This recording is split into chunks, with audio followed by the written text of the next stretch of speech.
And we begin another story here. The Orator by Anton Chekhov, translated from Russian by Constance Garnett. One fine morning, the collegiate assessor, Kirill Ivanovich Bablinov, who had died of the two afflictions so widely spread in our country, a bad wife and alcoholism, was being buried. As the funeral procession set off from the church to the cemetery, one of the deceased's colleagues, called Pavatsky, got into a cab and galloped off to find a friend. One Grigory Petrovich Zapoikin, a man who, though still young, had acquired considerable popularity. Zapoikin, as many of my readers are aware, possessed a rare talent for impromptu speechifying at weddings, jubilees, and funerals. He can speak whenever he likes, in his sleep, on an empty stomach, dead drunk, or in a high fever. His words flow smoothly and evenly, like water out of a pipe, and in abundance. There are far more moving words in his oratorical dictionary than there are beetles in any restaurant. He always speaks eloquently and at great length, so much so that on some occasions, particularly at merchants' weddings, they have to resort to assistance from the police to stop him. "I have come for you, old man," began Pavatsky, finding him at home. "Put on your hat and coat this minute, and come along. One of our fellows is dead. We are just sending him off to the other world, so you must do a bit of palavering by the way of farewell to him. You are our only hope.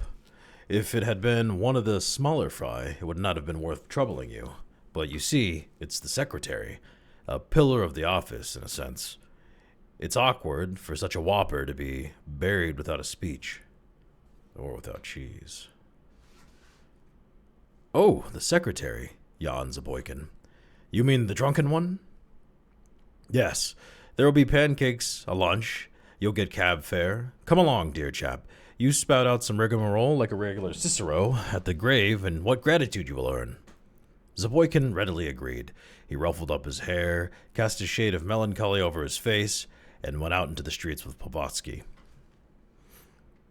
"I know your secretary," he said, as he got into the cab. "A cunning rogue, and a beast. The kingdom of heaven be his, such as you don't often come across. Come, Grisha.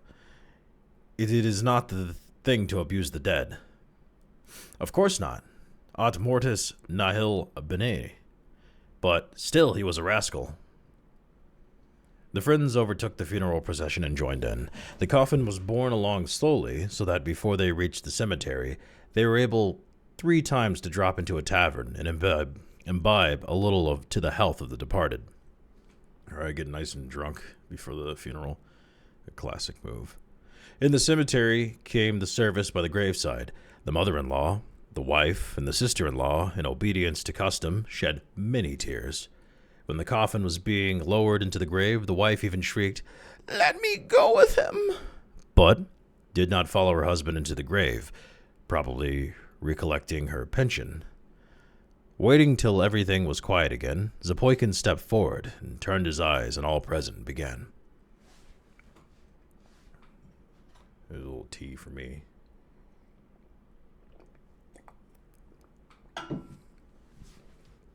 "Can I believe my eyes and ears? Is it not a terrible dream, this grave? These tear-stained faces, these moans and lamentations. Oh, alas, it is not a dream, and our eyes do not deceive us. He whom we have only so lately seen, so full of courage, so youthfully fresh and pure, who so lately before our eyes like an unwary bee bore his honey to the common hive of the welfare of the state, he's turned now to dust, to inanimate mirage, inexorable death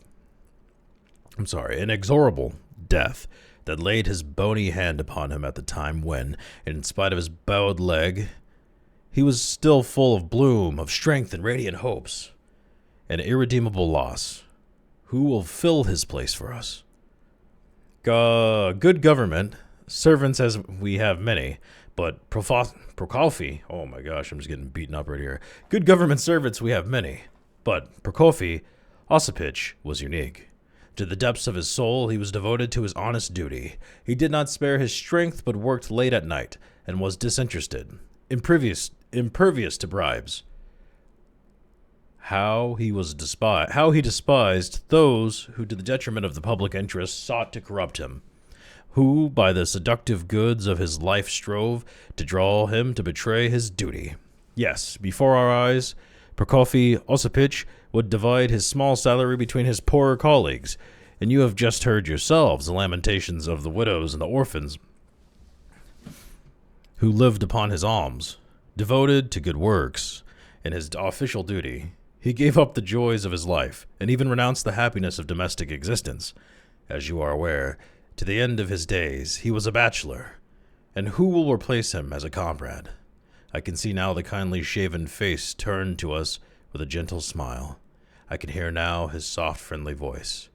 Peace to thine ashes, Prokofy Osipich.